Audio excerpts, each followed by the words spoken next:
And so you're becoming an officer in the Massachusetts Medical Society is really part of a long involvement with the organization. When did you first become involved with the Massachusetts Medical Society? Yeah, excellent. And so really, even though your involvement with organized medicine began about 10 years after you began practice, other stuff was going on that was fairly intense during that time. Yeah. Yeah, Yes. really. Yeah. And what kind of illnesses would you typically see in a pediatric practice? Well, when I first started out, that was before a variety of vaccines that are now available. So the Haemophilus influenza vaccine started when I was in practice, but it wasn't available for a good number of years. So you would see H. flu disease, mostly, epiglottitis. You would see a lot of ear infections, of course, but probably H. flu meningitis and pneumococcal vaccine was not available then. So you'd see a lot of bacterial pneumonias and ear infections and such. A lot of it was viral things, and but most of your day was actually a mix of well child care and then sick visits, as we call them. And the well child care was just great. And the best part about being a pediatrician is watching kids and their families grow. Yeah. And so that, and watching their development and everything. So the well child care wasn't just giving them shots. It was, discipline, it was nutrition, it was just all kinds of ways to keep their kids as healthy as possible. So that was your day, and it was really it was an enjoyable day. Now, some days weren't, but, Sure. And so we would see anywhere from newborn up to, well, as my practice grew, my patients became older. Some of the kids, especially some of the kids that had chronic illness or Down syndrome or something like that, I continued to see into their 30s. And because it was difficult to find a physician that would take care of them. Sure. So. And from a therapeutic point of view, what sorts of changes occurred during your practice years?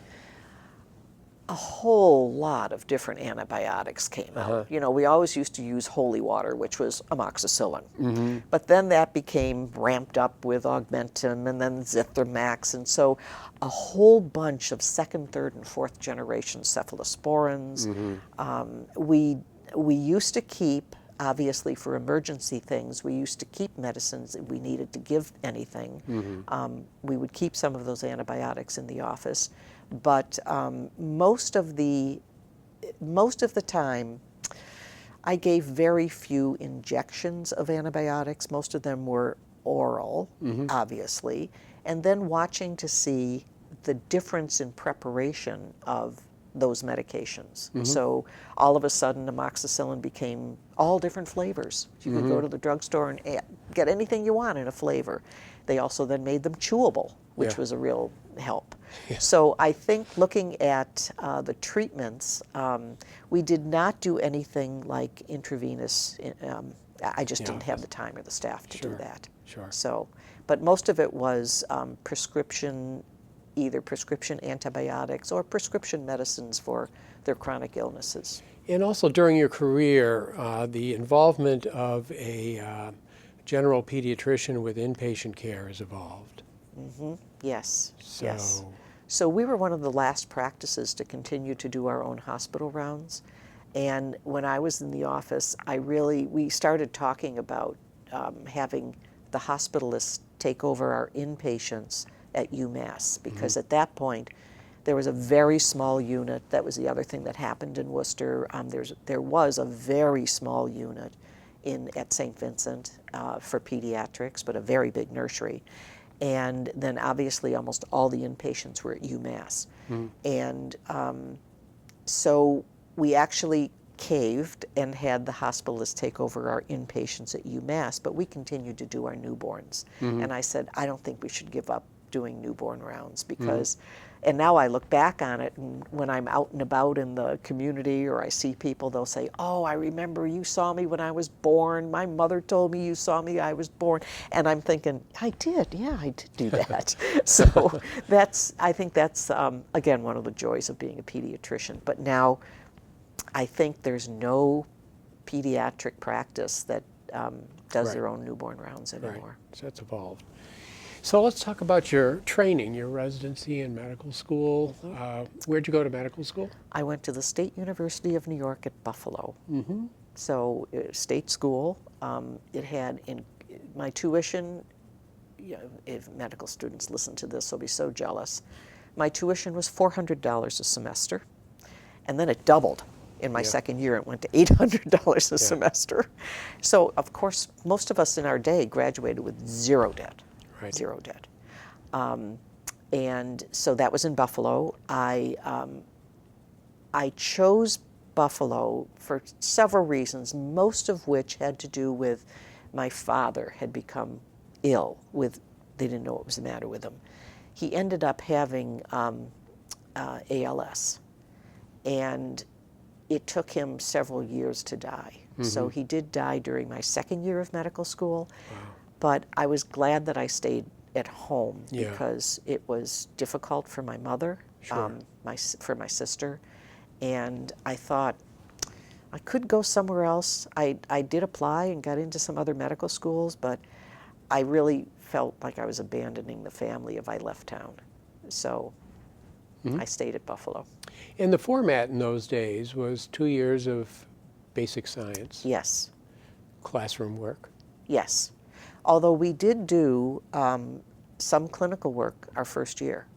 And the medical school was across the street from the VA hospital. Right. And we used to trot across the street in our little white coats and see patients there. But, you know, we weren't seeing them. We were Yeah. with an attending, but we would see patients there. So, and that happened our first year. And then the second 2 years were the clinical years. Were by and clinical large. years, right. And you rotated through pretty much everything. We did, and then you were sort of, especially your third year, you rotated through everything. And then your fourth year, you could do electives. And I always thought I wanted to go into internal medicine because I thought it was, I knew I wanted to do like primary, they didn't call it primary care then. Right. They called it general medicine or whatever. Right. And so I thought, that's what I want to do. And I did a lot of my, then you had to do certain things, but you could choose where you wanted to go to do them, which hospital you wanted to go to. And we always liked to go to the county hospital because you could do a lot. Sure. You know, they let you do a lot of stuff. Right. And so I did I did some work at Buffalo Children's, and I thought, you know, I don't think I like adults so much. So, you know, they drink, they smoke, they just, you know, they really do Right. all this stuff to make themselves so sick. Why would I want to do Right. that? And then The they're back kids, on again the with the other same hand, thing. Right. that sounds good to me. Right. They get better. So they do get better. And so anyhow, so then I purposely spent my senior year, I think I did one pediatric elective because I thought I will never, if I go into pediatrics, I will never have the opportunity to do any adult medicine. So I did, you know, adult cardiology, all that sort Wow, of stuff. neat. And I'm glad I did. Yeah. Except when I got to my residency, Yeah. I was one of the very few residents that had not done all my senior year in pediatrics. Yeah. But that's okay. It came to me. And you did your residency where?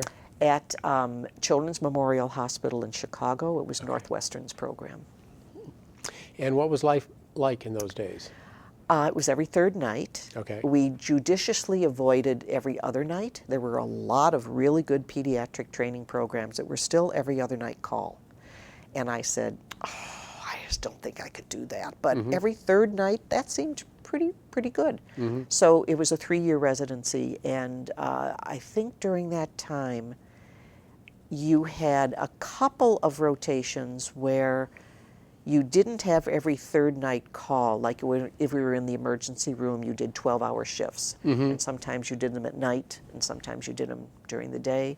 But basically, it was an every third night for the 3 years. So it was also called a pyramid system, meaning my first year there were 18 of us, and by the time you were done, there were 12 of us.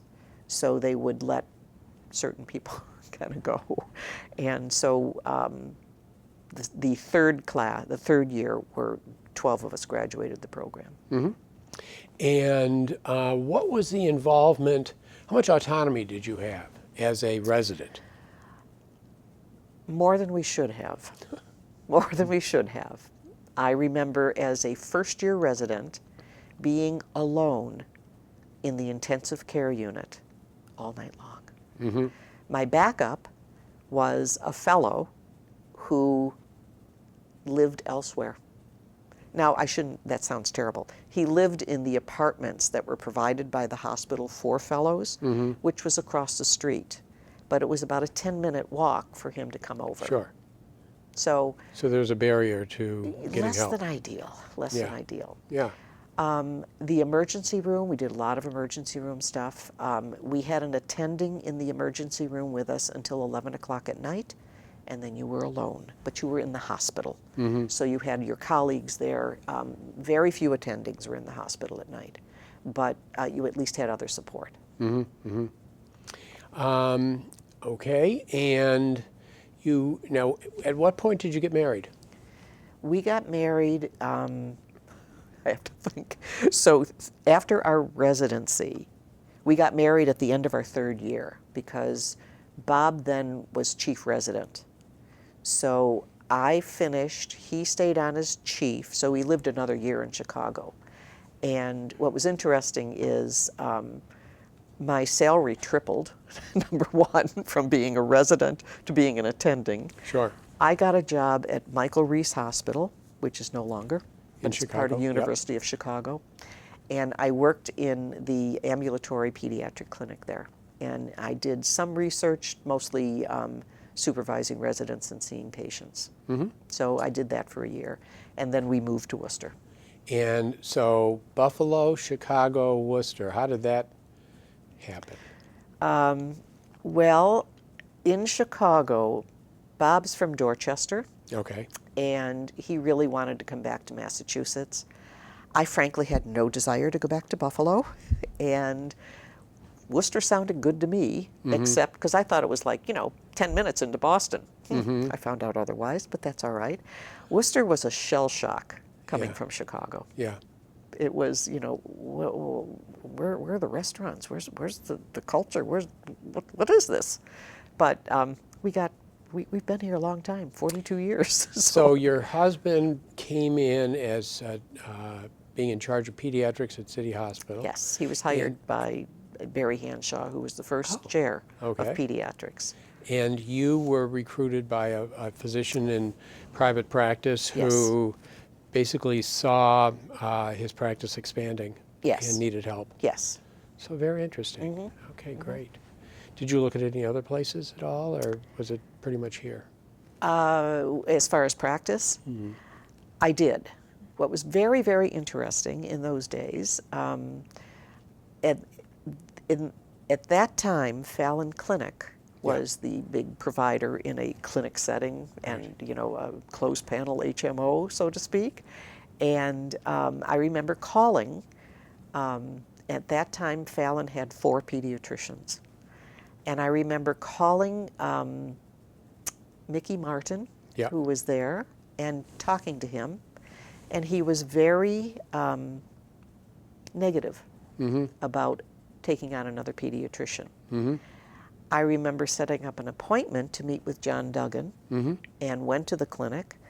And I was supposed to meet with him and Mickey. Mickey never showed up. John and I had a nice conversation, but they had no job, which is okay. I just wanted to kind of know what the land work was. Right. And then I remember speaking to Clifford Smith. There was a very popular practice, Smith and Newhart, Bob Newhart and Cliff Smith. And I remember speaking to Dr. Smith on the phone, again, trying to arrange something to go and talk with him. And he said, the last thing Worcester needs is another pediatrician. And I thought, well, that's just great. But anyhow, there were very few practices to look at. And most of them were solo practitioners. All of them were solo, except for Fallon Clinic. Right, late 70s. And so it was a little disheartening. And I remember the other thing I remembered distinctly was going to Holden Hospital, which had a pediatric ward. Now, mind you, I trained at a freestanding 7-story children's hospital. Yeah. And did my neonatal intensive care unit downtown at Northwestern's downtown campus, which is where their NICU was. Yeah. And now I come to Holden Hospital, delightful little hospital, and the pediatric ward had 2 beds, 2 or 3 cribs, and a great big Snoopy on the wall. And that was pediatrics. Yeah. And Okay. I'm thinking, what? But hey, I liked it. So departments like that were possible because there was quite a range of intensity in pediatric inpatient in those days. Yes. And during your career, many more things that would have warranted hospitalization were being managed as an outpatient. It's an outpatient, right. Right. Meaning that what ended up being hospitalized was much more intense. Yes. Yes. Towards the end of your years in Definitely. practice. Right. Yeah. And we used to look at, unfortunately, we used to have to send a fair number of kids that normally would have gotten admitted to get fluids. Yeah. They would get fluids in the emergency room or an urgent care center, and then they would never have to go in the hospital. Right. With the, with asthmatics, with the nebulizers that you could send them home with a nebulizer. They never had to get in the hospital. Mm-hmm. And then the change in treatment too, obviously. And then, of course, one of the biggest things was all the vaccines that came about, especially H-flu, pneumococcal, rotavirus. Those were just life-saving. Right. And flu and vaccine. it changed the character of your practice, shifting Absolutely. away from infectious disease. Absolutely. Great. Went into Okay. more behavioral, mental illness, Yeah. that sort of thing. Right. What drew you into medicine? What? A lot of it was being stubborn. My uncle was an obstetrician, and my aunt, his wife, was a nurse. Of course, that was How it went. that was the usual Yeah. duo. And when I was 16 years old, I got a job as a nurse's aide in one of the hospitals in Kenmore, New York. Sure. Kenmore Mercy. Yep. And I ended up having a really good job. They had an opening for an aide in physical therapy. So it was a great job. I remember I made $1.10 an hour, Mm-hmm. and I worked Saturdays, and they were closed on Sundays, so I could work up on the floor on Sundays. And I really liked, I don't know why I wasn't drawn to physical therapy. It was interesting, and I worked there until I went to medical school. And I thought, this is kind of neat. And then I'd go up on the ward or the floors, and it was a Catholic hospital. Yeah. So it was run by nuns, and it was run with an iron fist. We were all scared to death Yeah. of Sister Paula, who ran 1 North. I will Yes. never forget Sister Paula, who ran 1 North. Uh-huh. Her uniform was just a little bit off.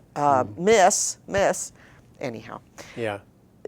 But I'd go on the floor and I'd look around and I'd see, I kind of like what he does. And they said, well, he's a doctor. Oh, well, that sounds pretty good. Yeah. And I remember talking to my uncle and my aunt, who told me it was no job for a woman. So that, of course, made me more determined. Right. And And this was what year, roughly? I was in early high school. So this would be 60s, late 60s? Yes. Okay. Yes, late 60s. No, middle 60s. Okay. Middle 60s. And so I sort of got that in my head that's really what I want to do. I want to be a physician. And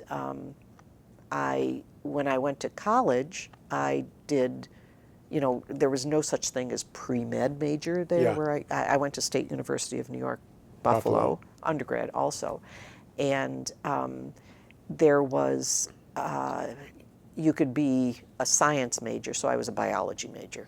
And you needed to make sure that you got in all of your math and all that sort of stuff in order to Right. apply to medical school. So being a science major, that took care of that. Yep. So that was my direction. Uh-huh. And then the best part of all, I got in early decision to medical school, so that was the best because good. by October of my senior year, I knew where I was going. Oh, that's really nice. Yeah, so that was Excellent. helpful. Yeah. And my uncle decided, wow, she is really serious. She's going to medical school. So he had a huge OB practice. And so he used to take me, I don't know why I didn't get involved in organized medicine before. He used to take me to the Buffalo Medical Society or whatever it was called, to their dinners and to their meetings and everything. That never clicked then. So, but I remember doing that. Sure. Well, late 60s, early 70s, that ballpark, organized medicine for people who were young was not held in high regard. Right, right. It wasn't. Right. So those were the years of rebellion where college campuses, yes. especially the University of Buffalo, were being shut down by riots. Yep. And establishment wasn't a clean word. That's right. That's right. It was Attica, the prison riots in Attica. Right. And Those were violent times. It's very different than today. Very different. Yeah. Well, this has been an interesting conversation. Is there anything else you'd like to talk about? One of the things that I do a lot of mentoring, and I think a lot of the things, most of the people that I mentor, it's not all women. I've mentored men too, but a lot of them, both men and women, wonder whether you can successfully have a family and be a physician. Yeah. And I think that's becoming much clearer now, especially with the change that you see. Most physicians are employed. They have certainly have better hours. Yeah.